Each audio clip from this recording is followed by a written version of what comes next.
చర్మంపై తెల్లటి మచ్చలు ఏర్పడటాన్ని విటిలిగో లేదా బొల్లి వ్యాధి అని అంటారు. ప్రపంచవ్యాప్తంగా 7 కోట్ల నుంచి 10 కోట్ల మంది ఈ సమస్యతో బాధపడుతున్నారు. అంటే ప్రపంచ జనాభాలో ఇది 1% ఉంది. దీర్ఘకాలికంగా ఉంటే ఈ వ్యాధి ఎవరికైనా వచ్చే అవకాశం ఉంది. ఇది మరి ఎందుకు వస్తుంది? ఆహారంలో తేడా వల్ల బొల్లొస్తుందా, లేక వేరే కారణాలు ఉన్నాయా? ఫస్ట్, ఈ వ్యాధి ఆహారంలో తేడా వల్ల రాదు. ఫుడ్ ఎలర్జీ వలనో లేక డైట్ లో మార్పుల వల్ల చర్మం ఇలా అయిపోతుందనుకోవడం ఒక అపోహ మాత్రమే. మన శరీరంలోని రోగ నిరోధక శక్తి ఒక్కోసారి మంచి కణాలపై కూడా ప్రభావం చూపిస్తుంది. దీనినే ఆటో ఇమ్యూన్ డిజార్డర్ అంటారు. ఈ బొల్లి వ్యాధి కూడా ఆ కోవకు చెందినదే. మన చర్మానికి ఎంతో ముఖ్యమైన మెలినోసైట్స్ అనే కణాలు మెలనిన్ అనే ఎమినో యాసిడ్ ను ఉత్పత్తి చేస్తాయి. ఇవి మీ చర్మానికి రక్షణ కల్పిస్తుంది.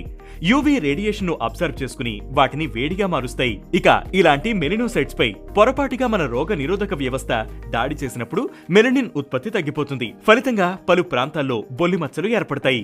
ఈ కారణంగానే విటిలిగోతో బాధపడుతున్న వారిలో కొందరు సూర్యరశ్మిని భరించలేరు. ఎక్కువసేపు ఎండ తగలడం వల్ల మచ్చలు ఉన్న ప్రాంతంలో దద్దురులు వచ్చే అవకాశం ఉంది. ఈ వ్యాధి జన్యుపరంగాను వచ్చే అవకాశం ఉంది. అంటే మీ ఫ్యామిలీలో ఎవరైనా ఈ వ్యాధి బారిన పడితే అది సోకే ఛాన్స్ ఉంది. 30% కేసులు ఆ కోవకు చెందినవే. ఈ బొల్లి వ్యాధి అనేది అంటువ్యాధి అనుకోవడం కూడా అపోహే. కాబట్టి ఈ సమస్యతో బాధపడుతున్న వారిపై వివక్ష చూపడం సరికాదని, దీనివల్ల వారు మానసికంగా కృంగిపోయే అవకాశం ఉందని నిపుణులు హెచ్చరిస్తున్నారు. ఈ బొల్లి వ్యాధి వల్ల ఎలాంటి హాని కూడా ఉండదు. ఇక ఈ బొల్లి వ్యాధికి ప్రస్తుతం ఖచ్చితమైన చికిత్స లేకపోయినా UV light therapy, surgical skin, melanocytes graft వంటి ట్రీట్మెంట్స్ తో ఈ వ్యాధి తగ్గడంలో ఇంప్రూవ్మెంట్ కనిపించే అవకాశాలు ఉంటాయి. సాధారణంగా ఈ వ్యాధి 30 ఏళ్లలోపు వస్తుంటుంది. అయితే కొన్ని సందర్భాల్లో ఇది వృద్ధాప్యంలోనూ వచ్చే అవకాశం ఉంది.